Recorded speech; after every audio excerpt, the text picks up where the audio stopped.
It's the Osceola's Seminole Sidelines. For more on the Seminoles, including Osceola's coverage from veteran Seminole insiders, message boards, Osceola virtual happy hours, and more, go to theosceola.com. And right now, enter the code FSU20 and get 20% off your annual subscription. That's FSU20. Hello and welcome to the first 2021 edition of the Osceola's Seminole Sidelines Podcast.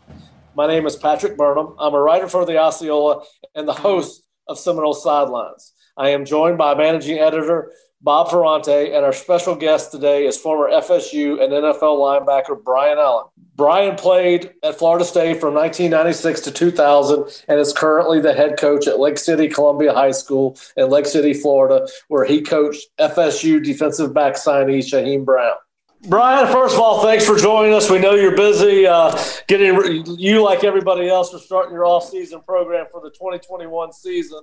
And, of course, most of our subscribers and most of our listeners know that you played at Florida State from 1996 to 2000 before going on to the NFL. But can you kind of, to get us started, and before we move into talking about Shyheim and football in 2021, can you kind of tell us how you ended up at Florida State from Lake City Columbia High School?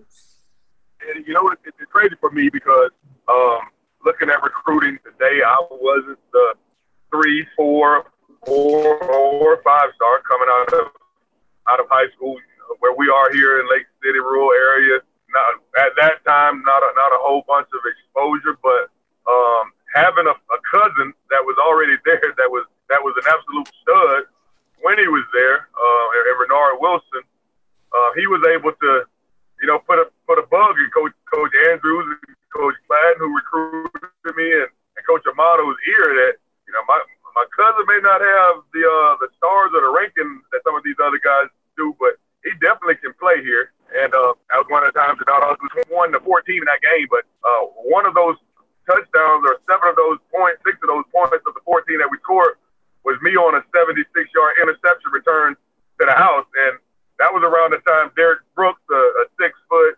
210-pound linebacker, was balling at Florida State. And Coach Gladden saw something, I guess, looked familiar with Brooks and me when he came to that Valdosta State game. And you know, came on my recruiting visit.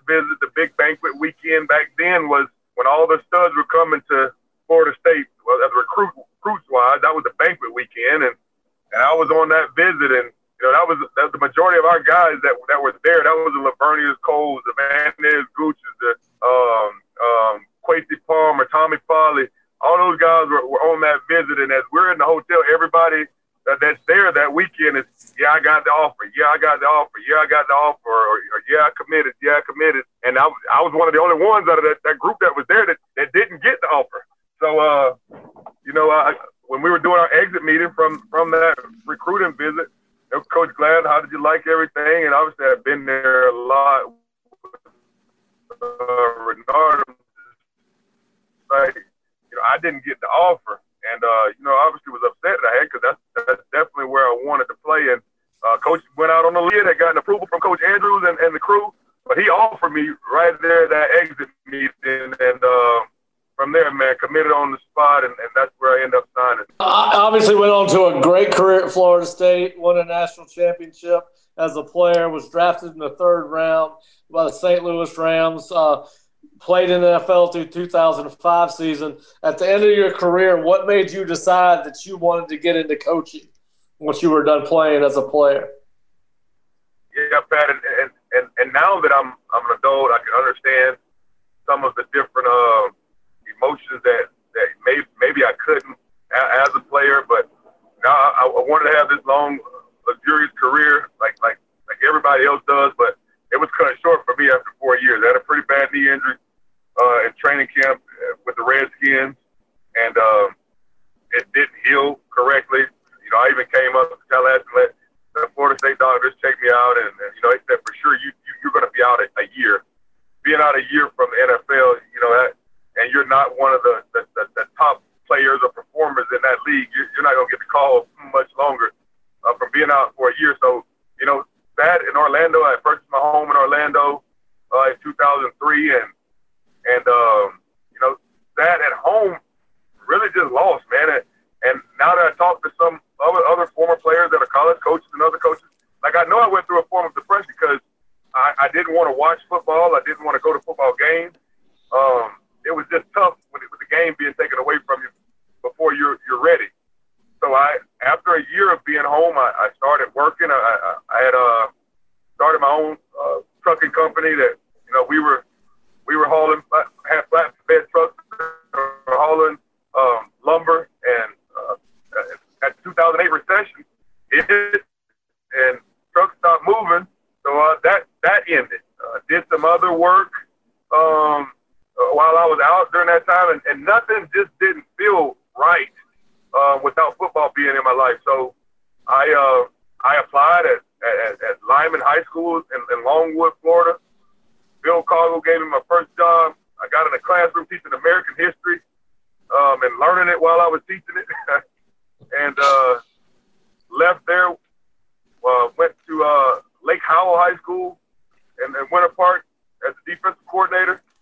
And 4 years later, this job opportunity came open at home. I applied for it, had never applied for a head coaching job before, and I guess was impressive enough that they hired me. And 10 years later, here I am.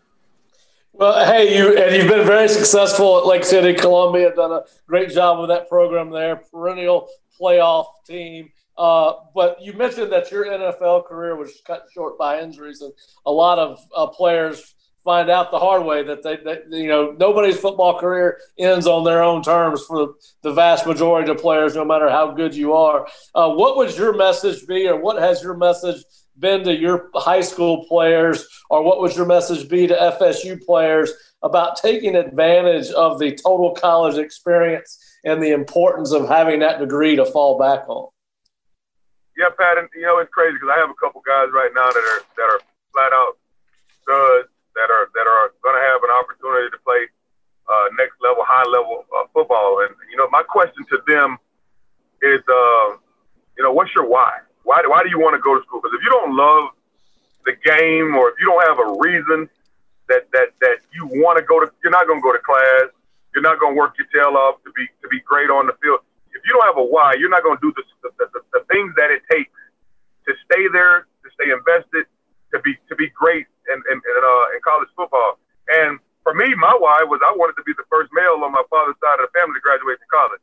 It had nothing to do with me wanting to make it to the NFL, with me going to Florida State. But my why was to leave there with the college degree. And it's crazy because, you know, Renard will tell you right now, because he would get on me, man, he would tell me as a freshman when he was there as a senior that why are you always talking crazy that you don't care about the NFL? You're as good as some of the older guys that are here right now. You're as good as them right now. What do you mean you don't want to go to the NFL? And they're getting drafted. And you know, I would always say, you know, I want to be able to have that college degree, that at the end of the day, when all of this is done, I have it and I can fall back on it.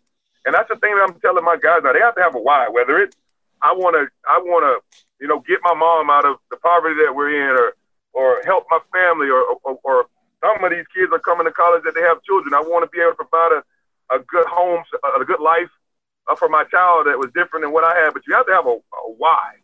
And, you know, if for me, like I said, that why was I wanted to graduate. I made sure I did that before I left. And, you know, actually that my last semester being there, I had already graduated, and, you know, had to take the minimum hours to be able to be eligible my senior year. You know, you talked a little bit about the importance of getting that college degree.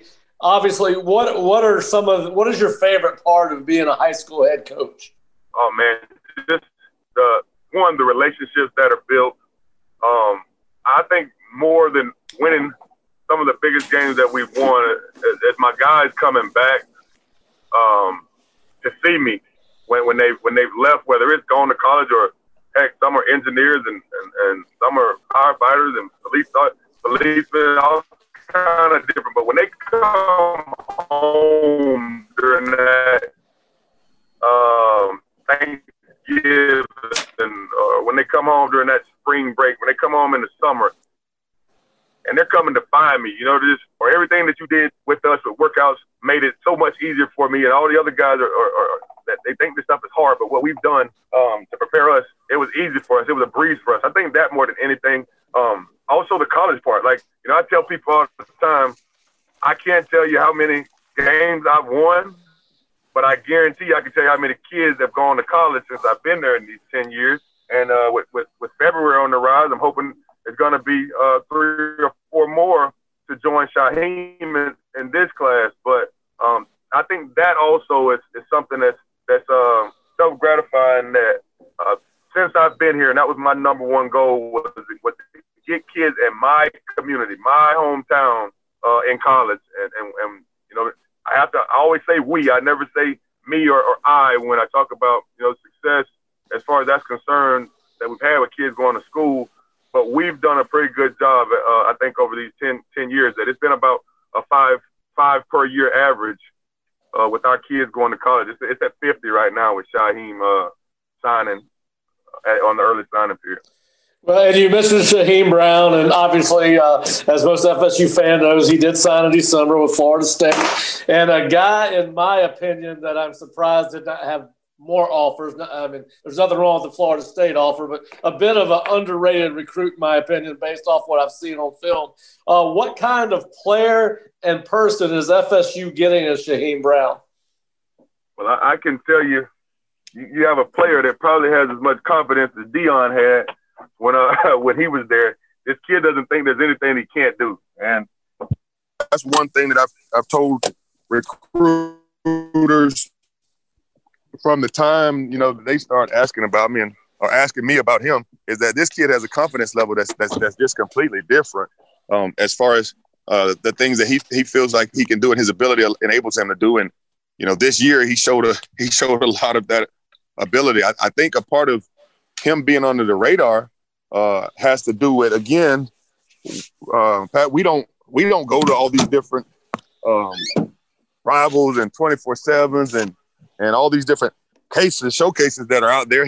He's gone to a couple, I think, but I think just as far as the exposure side of it, that, you know, we still are rural Lake City, man, and I make sure we play a competitive enough schedule that people are going to see us in some of those places that we are, like IMG a couple years ago when we played there. I definitely wanted to play that game to get my kids the opportunity at exposure, and it definitely did, as they went out with some of the better talent that's out there. And you know, yeah, it was a kickoff classic, but you know, when you jump out against a team that has all of those 5-stars that are going all over the place, and we jump out 28-0, that gets some attention that we have some guys that can play that level of football. So, you know, I try to do a good job of making sure that we're in those type of games that, whereas our kids may not be on that national scene to get the 4- and 5-star ratings, that we're going to play a competitive enough schedule that people are going to be able to see our guys because of the teams that we played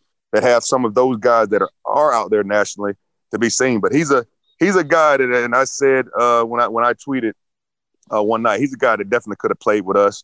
When I say us, that's that 96 to 2000 teams. When we were there, he could have played, whether it was corner, whether it's safety, and you know, a good meal plan. He could be a kid that could put on 205, 215 and play an outside linebacker. You know, I think he has the ability to do all those things. But what you see when you watch his highlight tape, he's everywhere. He played receiver for me. He played kick returner for me. He played corner. He played safety. He played outside linebacker. So he's a kid that's versatile enough that, you know, I think once he's settled into a position that's the one that he works on his craft all the time at, and he's getting coached at that position all the time at, he has a ceiling that I don't even think he'll be able to reach. Yeah, on his tape, he looks like that, you know, as a safety particularly, that he could erase a lot of mistakes by other players. You know, he was like your eraser. If something went wrong, he was going to find a way to get to the ball and make a tackle, and he does look very versatile. You've mentioned that he could end up at one of 3 positions. Where do you see him? What do you think he's best suited for at his development right now? And what are the strengths of his game right now as a football player coming into college? Well, I mean, I think it's going to be corner initially. Obviously, I know, like everybody that's familiar with sports, not the guys that typically are recruiting the kids. you're going to get your first opportunity on special teams, and I think he's going to have to go and solidify himself there initially, whether it's some at the return game or whether it's going down as a gunner or whether it's, on the punt team or punt return team, wherever they're putting him at. But I think what's gonna happen when he's on those special teams is he's going to show himself worthy, because this kid's a playmaker. Like, I talked to somebody the other day and talk about playmakers. I think you're born with that. That's not something that you get taught or you get coached into. You're born with that type of ability. And I think with him being on special teams initially, that's where he's going to get his start. But if he can stay in that 185, 190 range, I think his first shot's going to be at corner. But I think, depending also on how good he's eating when he gets over there on the hill, he may be a safety, before it's all over. But the kid has range, man. He's a long-legged kid, has a smooth stride that sometimes it doesn't look like he's going fast, but he's definitely rolling. That I think he's gonna prove himself worthy early in camp and on special teams. Now, you mentioned he was a little bit under the radar, so did I. Can you kind of give us a brief rundown of how his recruitment with Florida State played out? Yeah, I mean, I'm sitting with a group of coaches one night. I think we had already gotten knocked out of the playoffs, and it may have been the week after. And everybody is just there because I've been dumbfounded too. Every coach that you think back to March of last year, and from January to March, that's usually when we're getting the coaches rolling in to get your prospect list and to come talk to you about your kids. And also during the springtime, but obviously last year we didn't get that. So I think that was a part of the slow play that was happening with his recruitment. I'm thinking also, we got started late in the season, but we played some good games and some different places that people should start seeing some film of this kid. I should be getting some calls coming in, and I really wasn't still. So just one night, and we're sitting with the coaches, and someone said, why doesn't Shyheim have the offers? This kid has played unbelievable football this year. And I said, I can make a couple phone calls real quick because, all these coaches all the time are giving you their number. And I pick up the phone and I just start calling all the guys that I know that have been coordinators and head coaches and that I have relationships with. And Coach Norvell was one of them. And the next morning, Coach Norvell is calling me back telling me, Coach, this kid can flat out play. A day or two later, he's getting an offer. So it's just crazy how that works. You can't do that obviously with every kid because every kid, I think I'm a good enough evaluator of talent, having played at each of the levels that are there, that I know when a kid is a Power 5 type kid. I know when a kid isn't. But when you can make that call and get eyes on that kid, and at the end of the day, I can make the call to Coach Norvell, and he looks at the tape, and his staff looks at the tape, and they don't like him, and they say, Brian, he's not our level guy, but they looked at the tape and they loved him, and it didn't take long. And Shyheim's a kid that has wanted to go to Florida State. He knows I played there. Trey Marshall is a really good friend of their family, and he's crazy about Trey. So when that offer came, it wasn't any waiting with him. He was ready to dial it in. All right, you mentioned Coach Norvell, so I do want to ask you just kind of your overall thoughts on where he's got the program going, in the direction of the program, and how excited you are about the future of Florida State football.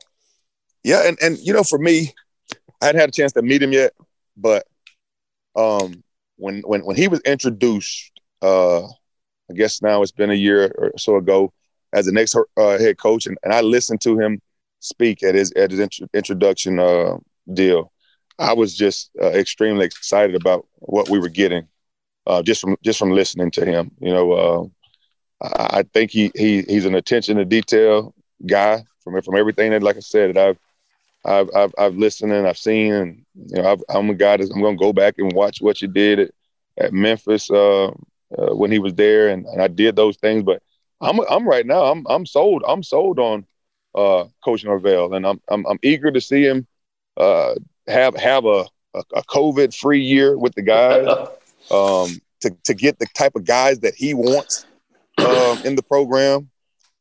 I can look at it and be familiar with me coming into Columbia. Again, I was a first-year head guy, but me coming in here and having to set some examples of some guys that were doing it completely not the way I was going to allow it to be done. when I got here. So you got to take the best kid on the team, and you suspend him for things that he's done that he's gotten away with other staffs.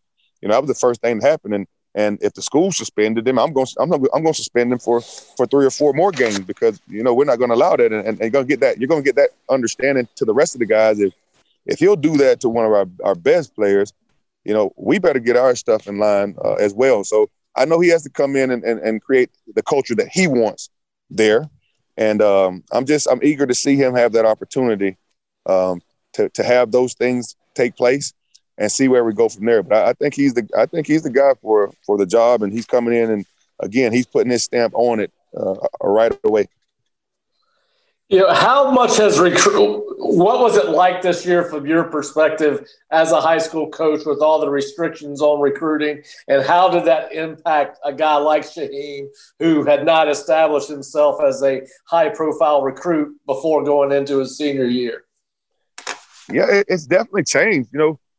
You look at all the negativity coming out of this pandemic year, but I think you also find out the creative ways that we've become, as coaches, as analysts, as recruiters, as everybody that's involved in the sport. I think it's definitely opened our eyes to the use of technology a lot more. I mean that where there were certain things that we weren't doing that were maybe accessible that we didn't tap into even more. Like for instance, these Zoom calls and these Zoom meetings and things that we thought we had to do in person that we didn't. I think it's enabled us to be able to, when things can't be so personable, or you're in person with someone, that there's other ways around that and still be able to be effective. I think there's a lot of things that still aren't known to how we're going to do them, and that some part of that we're recruitment. Like, everybody's kind of lost because everything has been so in person, and everything has been so being able to go to schools during the springtime, and being able to sit down and talk with coaches. I think that part has changed, and being able to, talk face to face with somebody and see, what they think about kids, or see how passionate the coach is about a kid. I think that's changed the recruitment game this year. I look back, and obviously for a kid like Shyheim that may have been under the radar, not having coaches at practices to watch how he practiced, to watch how he moves around, to watch how he competes in the spring, I think hurt. To where, his recruitment, if you're under the radar, you definitely can't have a year where you're not being seen. That's right. And exposed like during the spring, or, even for us in the summer, we didn't do anything. We were shut down. So there wasn't any 7-on-7 camps and going around all over the place. I'm doing some of those things. So, I think that definitely hurt his recruitment in a sense, but I also think that everything works out the way it's supposed to. And he's definitely somewhere where he was wanted. That we weren't having to beg somebody to recruit this kid. He's definitely somewhere where he's wanted. And when you're wanted, you want to be there. You look at all the kids that are transferring and do all these things. When you're wanted, and you want to be there, you're typically going to stay there. Yeah, I think that he's a kid. I agree with you totally, Coach. If he had been seen by coaches in May, he would have had double or triple the number of offers he ended up with. I don't think there's any doubt about that. I do want to get back to your experience at Florida State. You're roughly 20 years removed from your college graduation last year in college, 2000. If you look at it back now, looking back now, what does your scholarship to Florida State mean to you now, getting that scholarship? I mean, everything. It was totally a life changer. I was one of the kids. I was an intelligent kid in school. A 3.5 or 3.6 GPA in high school. So I wasn't a kid that didn't have a backup plan. So I knew that if I didn't go to college, I come from a military family background of military men and women. So I had a plan that if it wasn't college if football didn't take me there, I was going the military route. And I don't know how it would have changed my path as far as where I am now, but that was definitely going to be my game plan if I didn't. But that it wasn't in God's will for me to go that route. It was in His will for me to be in Tallahassee, and that experience is just one that when one of my guys has an opportunity to go to Florida State, I light up. I don't push them. I don't ever push them to go anywhere. But when one of my guys goes to Florida State, I light up. And it was the same way with Shyheim when he got the offer. It was just like I was excited probably as much as he was. And I think back to the first kid that I coached that went there, and that was Christian Jones when I was at Lake Howell, and I was his linebacker coach. It was like I lit up. I can remember the day Christian signed at Florida State, and I'm at Lake Howell, and I come out of the classroom. I bring my Florida State helmet to the classroom, and I run around campus with it on because he had signed. It's like, I'm still that crazy about that place that now when I have the opportunity that a kid can sign there, that I'm coaching and I'm teaching and I'm doing many of the things that Coach Bowden and that staff taught us in my program. It meant the world. It gave me the opportunity, again, at an education. It gave me the opportunity to have some friendships for life. I mean, Tommy Polley and Jamal Reynolds, Tay Cody, those guys are special. We still talk. Jamal and I always are checking in with each other, and Tommy's coaching as well, and we chop it up here and there. And it's just friendships, relationships, from the coaching side of it to the player side of it to even people that we played against. I'm seeing those guys now as they're coming through my school as recruiters, and they're defensive coordinators and receiver coaches and all those things. And then the head start that because of me having the opportunity to play there and being in a scene of exposure that the NFL was able to draft me, it gave me a head start on life that at 22, 23 years old, it was a life changer for me and, my family and the things I was able to do to help my mom and some of my aunts. So, it afforded me a huge head start at 23 years on life. At 23, 24, I'm purchasing my first home, and one of the biggest ways to wealth is home ownership. So, having that start at 23 just gave me such a head start. And again, that's Florida State means so much to me for all those things combined. Does anything stand out to you about your experience at Florida State or a person that you feel like still impacts you today? I can assure you from Clint Purvis to Chuck Amato to Coach Andrews, Odell and I still have a good relationship. But, I mean, and then Coach Bowden at the end of the day, it's like I do so many things that, I'm one that's always a sponge. I say that all the time. I'm a sponge of information and things that are around me, and I've always been that way. And just the way I run my program, man, I run it, I mean, almost, I wouldn't say identical, but there's so many things that I do that Coach Bowden did with us in this program. I mean, and it's things that I'm sure many of us that were there, they didn't look at it probably the same way that I did. But I can remember, like each year coming out of training camp, I call it, those couple 3 weeks that we practice before we get ready to start playing. That each year Coach Bowden would take us to church. 1 year we go to a Black or an African American church. Next year we go to a white or Caucasian church. It was just those things that he was giving us to experience, things that we probably never thought anything about at that time. Why does Coach do this? But it was giving you a different perspective, on cultures and on how people celebrate their religion. And I do that in my program now. Every year at training camp, we have a father and son pancake breakfast, and we alternate every year where we go and give people an opportunity to see different cultures and different ways people do things. And I think that was just so important with what he did. I have a chaplain, team chaplain that speaks at our pregame meals every year. I remember Coach Bowden having Clint do those same things. So, it's many of them. I find myself all the time saying sayings that Coach Andrews would say and Coach Amato would say in his linebacker core. I find myself saying those things all the time. So it was just, there were many people that were there that impacted my life. Sally Carrioff, that's a professor that's there. I still talk to her today. She comes to games when we played Lincoln at Gene Cox. She's been like a mom to me in college. and still have that relationship with her. So it's so many people. Like I said, the relationships, the connections that were made when I was there that are memorable. And here I am at 42, 43 this year, April 1st. I remember those things so vividly. And those are things that'll never be forgotten. I'm surprised that you don't have any sayings from Coach Gladden. Well, I guarantee, obviously Coach Gladden, I can't leave him out, but I absolutely have many of those sayings. And like I said to Coach Norvell, and this was one of the things that Coach Gladden always said about us when he was a recruiter. If you were recruited by Coach Gladden, I can guarantee you, he said, "I want hunting dogs," and that was the thing I said to Coach Norvell. This kid is a dog. When I talked about Shyheim, he's a dog. Coach Gladden used to say, "I want hunting dogs. I don't want dogs that are house dogs. I don't want dogs that are yard dogs. I want hunting dogs. I want dogs that'll go hunt."